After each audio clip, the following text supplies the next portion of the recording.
बिस्मिल्लाहिर्रहमानिर्रहीम। अस्सलाम वालेकुम नादरीन, आप यूट्यूब चैनल देख रहे हैं। मैं इमरान खान हूँ। नादरीन, कैदी नंबर 804 जीत रहा है और ये निज़ाम एक दफ़ा फिर हार रहा है और ये रोज़ाना अपनी शिकस्त तस्लीम करते हैं। जिस तरह गिलगित बल्तिस्तान के इलेक्शन में पाकिस्तान की मिलिट्री एस्टेब्लिशमेंट ने हथियार फेंके हैं और जिस तरीके से ये मैदान से भागे और पाकिस्तान तहरीक इंसाफ के लिए मैदानी जो है वो बंद कर दिया है, तो इसका मतलब आप अच्छी तरह समझ जाएं कि जब खेला नहीं जा रहा तो मैदान ही उखाड़ दो, विकटें उखाड़ कर भाग जाओ।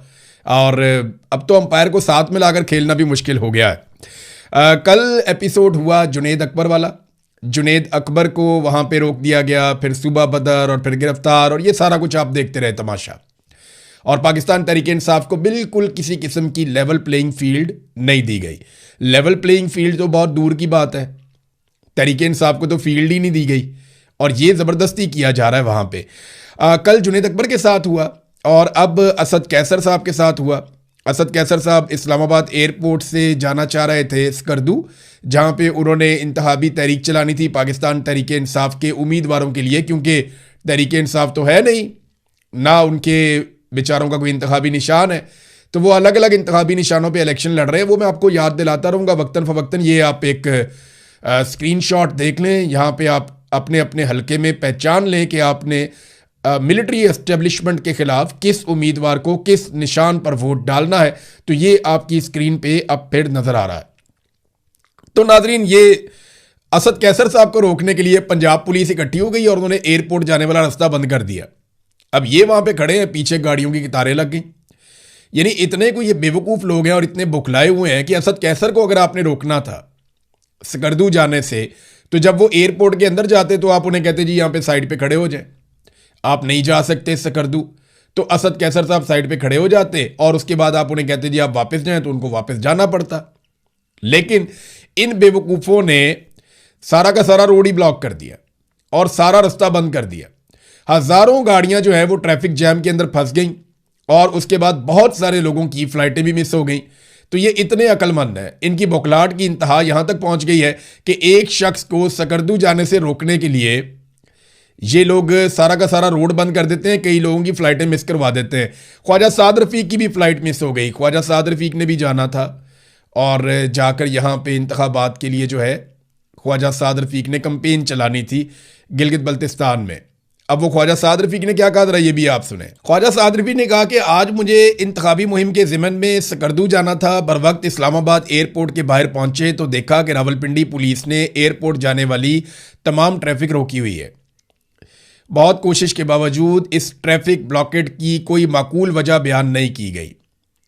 एयर ब्लू ने भी जो है वो एयरपोर्ट के गेट पर ट्रैफिक की जबरी बंदिश के बावजूद फ़्लाइट को वक्त से पहले क्लोज किया। स्कर्दू के लिए मुझ समेत 13 मुसाफिरों की फ़्लाइटें मिस हो गईं। हमारे गिर्द सैकड़ों मुसाफिर, ख़वातीन, बच्चे, बुजुर्ग गर्मी में रुल रहे थे। मुख्तलिफ फ़्लाइट्स के बहुत से मुसाफिरों की फ़्लाइट्स मिस हुई, प्रोग्राम ख़राब हुए। घंटों की खज्जल खुआरी के बाद वापस लौट आए हैं। बेहिसी और नलायकी की भी कोई हद होती है। अज़राए करम दहशतगर्दी की इतला वाली कहानी सुनाने की कोशिश ना की जाए। नॉर्मली फिर इस तरह के मौके पे ये कहते हैं ना कि जनाब वो दहशतगर्दी का वाक़या होने वाला था, तो दहशतगर्दी के डर से, ताकि दहशतगर्दी से बचा जा सके, तो हमने स्पेशल इंतजाम किए थे, तो इतने लोगों की फ़्लाइटें मिस हो गई। पूरी दुनिया में नहीं होती हैं, पाकिस्तान में ही तमाशे होते हैं और वो भी पाकिस्तान की मिलिट्री एस्टेब्लिशमेंट करती है। अब ख्वाजा साद रफ़ीक भी नहीं जा सके, इन्होंने भी कैंपेन चलानी थी जाके अपनी पॉलिटिकल पार्टी के लिए। रोकना था असद कैसर को, ख्वाजा साद रफ़ीक को भी रोक लिया।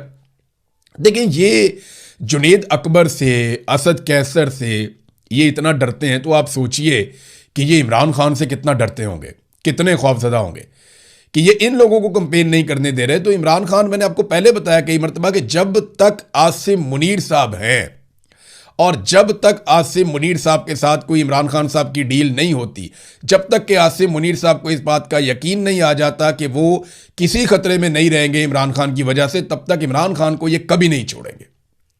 याद रखिएगा, पाकिस्तान की मिलिट्री एस्टेब्लिशमेंट इमरान खान को अपने बारे में या अपने हवाले से सबसे बड़ा खतरा समझती है और वो इमरान खान को तब तक नहीं छोड़ेगी जब तक कि उनको मुसीबत नहीं पड़ जाएगी।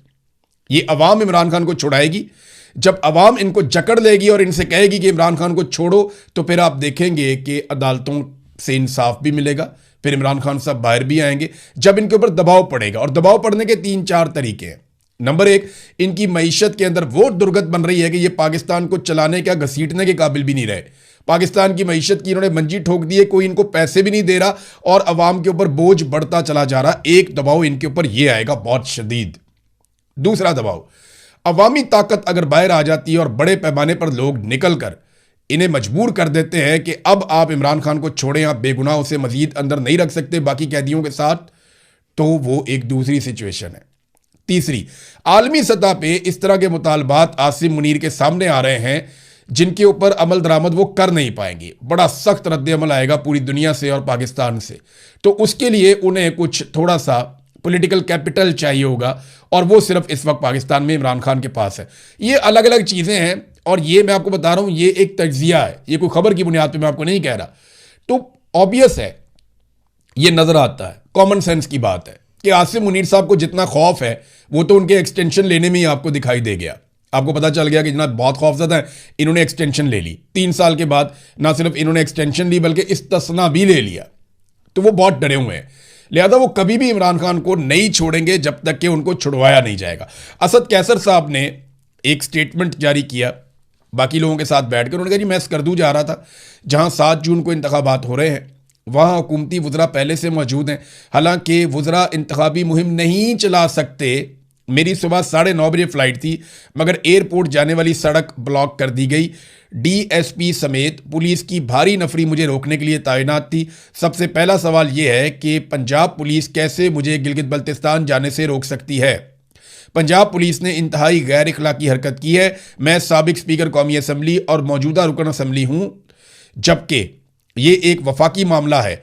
बिलावल भुट्टो भी वहाँ गए, वजीर आजम ने भी वहाँ जाकर ऐलानात किए और पीपल्स पार्टी और नून लीग की पूरी फौज जफर मौज वहाँ बैठी हुई है, मगर PTI के साथ इम्तियाजी सलूक किया जा रहा है। हमारे सूबाई सदर जुनेद अकबर को सूबा बदर किया गया। ये किस किस्म का नक्शा पेश किया जा रहा है? ये असद कैसर साहब ने एक स्टेटमेंट जारी किया और पाकिस्तान तहरीक इंसाफ खैबर पख्तूनख्वा ने इसको छापा भी है। एक लेटर भी लिखा सोहेल अफरीदी साहब ने। वैसे इन चीज़ों से फ़र्क कोई नहीं पड़ेगा, एस्टेब्लिशमेंट ने अपना फैसला किया हुआ है और उन्हें हुक्म आया हुआ है। देखिए, मुझे ना एक दिन एक सीनियर फौजी ऑफिसर ने ये बात बताई थी। उसने मुझे कहा था कि हमारे यहाँ ऐसा नहीं होता कि हम पॉसिबिलिटीज़ देखते हैं कि ये काम कैसे होगा। उसने कहा हमें ऑर्डर आता है और फिर हम पॉसिबिलिटी बनाते हैं कि ये काम हमने कैसे करना है। इसको ज़रा आप समझ लें कि ऐसा नहीं होगा कि देखो वहाँ पे क्या हो सकता है, ये नहीं।